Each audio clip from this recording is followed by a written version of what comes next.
The Chosen One's Journey by DragonWolf12. Ash, Misty, and Brock were well on their way to Vermilion City. As they traveled, Ash continued training and teaching his Pokemon new moves. Pikachu and Riolu were working together to learn Dig, while Dratini and Gyarados were also teaming up to learn Dragon Rage. At the same time, Pidgeotto was working on Agility. Oftentimes, Ash and Riolu would disappear for an hour or two, leaving the Pokemon to train by themselves. The two would always come back looking very pleased and refuse to say what they had been doing when questioned. All of the Pokemon knew what they were doing because of the Aura Bonds, but they refused to say anything either. Instead of traveling through Mount Moon, the trio decided to travel around the mountain in a more direct route to Vermilion City. As they passed by the cave entrance, Brock captured a Zubat that somehow wandered out of the cave. Their days were filled with training, walking, and talking. Finally, one day, they happened upon a waterfall in the middle of the forest. "Oh, wow!" Misty gushed. "Look at that beautiful waterfall!" "Yeah," Brock agreed. "I wonder if anybody knows about this place." "Hey, Ash! Look at that!" Pikachu suddenly spoke from Ash's shoulder, pointing at the water's edge. Following Pikachu's hand, Ash saw a small blue Pokemon drinking from a pool at the base of the waterfall. "Hey, look! It's an Oddish!" Ash said. Brock and Misty both looked and spotted this small Pokemon. The moment Misty laid eyes on it, she let out a small squeal. "Oh, cutie! I'm gonna catch it!" she decided, and pulled out a Pokeball. "Why?" Ash interrupted before she could throw the ball. "Oddish are grass types, not water types." That stopped Misty short. "Oh, I guess I just assumed it was a water type since it was right next to the water." She sighed as she put her Pokeball back away. They watched as the Oddish noticed them and ran off. "Don't worry about it, Misty," Brock said. "It's an easy mistake to make. So, what do you guys think of stopping here for lunch today?" "That sounds like a great idea, Brock," Misty said. "Ash, can you go collect some wood for the fire?" Brock asked. "No problem," he replied. Leaving Brock and Misty to set up camp, Ash pushed into the woods surrounding the pool and went searching for some dried-up wood. After 15 minutes of searching, he finally found a dead tree that had fallen over. "Okay, Pikachu, use your Iron Tail to lop off some of these larger branches and cut them to smaller pieces." The mouse nodded on his shoulder and got to work. While Pikachu was working, Ash was breaking off some smaller branches that could be used as kindling. Suddenly, Ash heard a rustling from a nearby bush. Turning, Ash watched as a small blue-green Pokemon came bursting out of the bush and started glaring and growling at him. "A Bulbasaur!" Ash thought in surprise. "Are you going to catch it?" Pidgeotto asked. Ash thought. Extending his aura, Ash felt the turmoil and anger spreading through the small Pokemon in front of him. He could also sense a determination and a willingness to gain strength. "I think I had better. I could probably help with the emotional turmoil in his heart." "Ooh! Pick me! Pick me!" Dratini said in excitement. Ash chuckled mentally. "I'm sorry, Dratini, but you aren't quite ready for a battle yet. I'm going to go with Pidgeotto on this one." "Aww!" Dratini whined. Bulbasaur was thoroughly confused now. He had just leapt out into the clearing, growling at the human intruder. He was expecting the human to either run or attack him. Instead, the human just stood there and stared at him. Out of the corner of his eye, Bulbasaur could see a Pikachu using Iron Tail to cut apart some wood, completely ignoring him. Focusing back on the human, Bulbasaur met his eyes and tried to understand what was happening.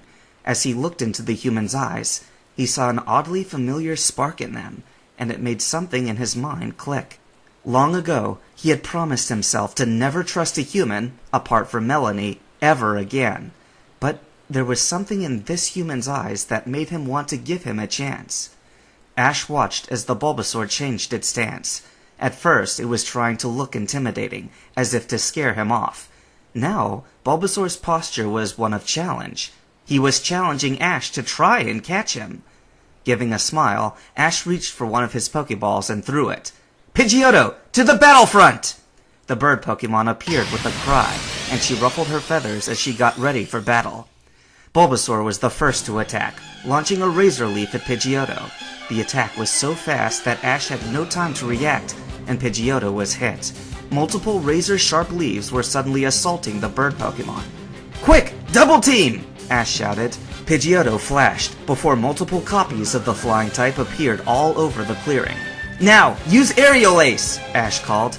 Each of the duplicates leapt into the air, and aimed for Bulbasaur, as white blades of energy surrounded them. Bulbasaur had no chance, and he was struck by each of the copies, until the real one connected, and launched the seed Pokemon across the clearing. Ash quickly threw an empty Pokeball at the downed Bulbasaur. The red and white sphere connected against the Pokemon's side, and Bulbasaur vanished in a flash of red light. The Pokeball started rocking back and forth as Bulbasaur tried to break free. After several seconds, the Pokeball continued rocking until it settled and let out a loud ding, signifying a successful capture. Ash blinked in surprise. He'd been expecting the Bulbasaur to break out with how long it was taking. With a quick mental command, Pidgeotto swooped down and picked up the silent Pokeball in her claws, while Ash dug a super potion out of his backpack. Once Pidgeotto dropped the Pokeball in his lap, Ash quickly released his newest capture. Upon release, Bulbasaur took a curious and very wary gaze at his new trainer. Ash noticed this, and said nothing as he showed the super potion to the wary Pokemon. Bulbasaur's eyes widened in recognition and astonishment. He nodded his head, and Ash started healing him of his recent injuries. Once he was finished, Ash put the now empty super potion back into his pack, and turned back to the still wary Bulbasaur. Now, Ash said, as he slowly reached his hand to the Pokemon, let's see if we can release all this anger you've built within yourself. Before Bulbasaur could react, Ash placed his hand on his head and initiated an empathy link. With the empathy link established, Ash opened his heart to the seed Pokemon to prove his worth. Ash focused as he felt the fear, anger, and confusion that had filled Bulbasaur give way to a sense of peace and security.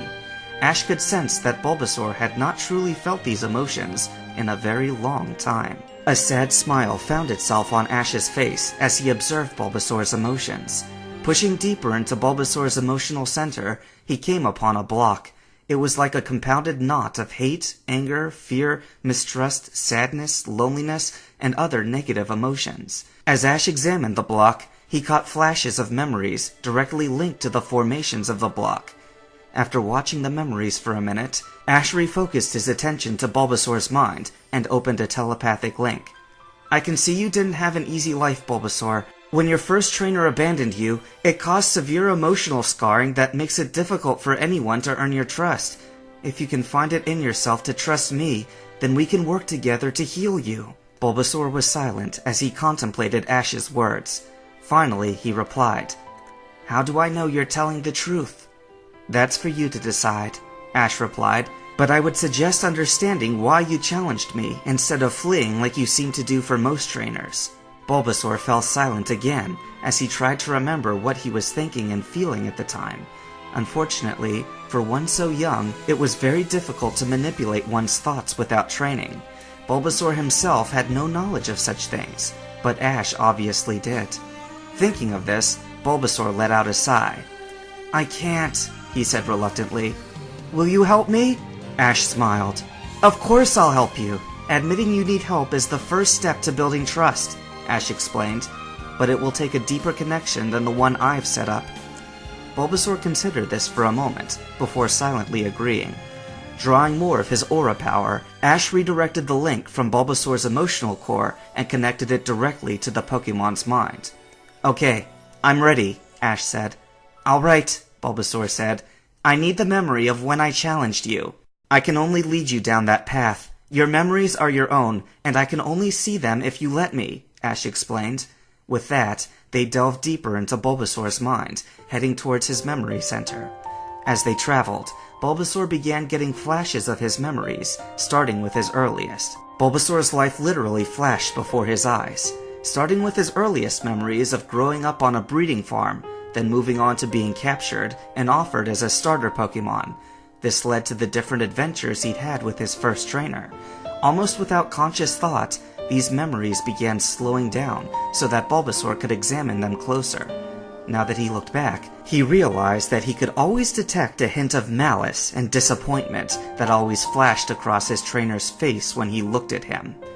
The memories continued slowing down until they stopped altogether, landing on a very specific and painful memory for Bulbasaur. Realizing that he would be unable to face this memory alone, he turned to the only person he could. "I don't think I can do this alone," he said to Ash, the pain in his mental voice clearly audible. "Of course," Ash said softly. "Thank you," Bulbasaur replied just as softly. With Bulbasaur's permission, Ash was able to see the memory. It started playing, with Ash giving Bulbasaur silent support. The memory was very unpleasant, and shall not be spoken here. By the end, Bulbasaur was in silent tears. The intense malice and disappointment that shone in his former trainer's eyes as he smashed his Pokeball underfoot was burned into the small Pokemon's mind. "Bulbasaur?" a voice said, drawing Bulbasaur from deep within his mind. Opening his eyes, the first thing that Bulbasaur saw was a pair of human eyes, his new trainer's eyes, Ash's eyes. With the memory of his previous trainer still fresh in his mind, Bulbasaur quickly shut his eyes, fearing that he would see the same look in Ash's eyes. Ash saw Bulbasaur's reaction to him, and instantly started rubbing his hand against the Pokemon's side, and releasing positive and encouraging emotions through the aura. "Hey, don't worry about it. The past is the past," Ash said to him. "I'm your trainer now, and I promise never to leave you just because you are weak." Bulbasaur felt the petting and heard the words, but it was the pulse in Ash's aura that promised nothing but unconditional love and acceptance that he latched onto. Letting the aura flow through him and fuse with his own, Bulbasaur slowly opened his eyes and met Ash's. In that moment, Bulbasaur knew why he had challenged Ash in the first place. Looking into Ash's eyes, he saw nothing that his previous trainers had held. What he saw was exactly what he was feeling in his aura, pure and unconditional love and acceptance. In that moment, Bulbasaur trusted Ash with his life. Ash felt the trust Bulbasaur was giving him and used it instantly, reconnecting the link to Bulbasaur's emotional core and driving it headfirst. Following the trail he had lain, Ash quickly found the emotional block he had discovered before and destroyed it with extreme prejudice. Bulbasaur felt Ash's intrusion into his mind, but he did not let it bother him.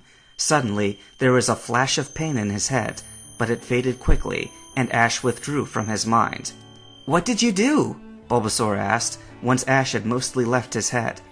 "I destroyed that emotional block you had," Ash replied. "I didn't realize that it would cause you any pain. Sorry about that." "Don't worry about it," Bulbasaur waved it off. "I felt worse battling a psychic type." Ash nodded, and then he realized something. "Wait, I can understand what you're saying." Bulbasaur's jaw dropped, but Ash wasn't finished. "I shouldn't be able to understand you until I created an aura bond." "An aura bond?" Bulbasaur asked in surprise. "Yeah, I make an aura bond with all the Pokemon I capture. Right, Pikachu?" Ash asked. "Yep," Pikachu confirmed, as he suddenly appeared on Ash's shoulder. "Pikachu, meet Bulbasaur. Bulbasaur, Pikachu," Ash introduced, while gesturing between the two Pokemon. "And you've already met Pidgeotto," he said, gesturing to the tree above them where the bird Pokemon was roosting.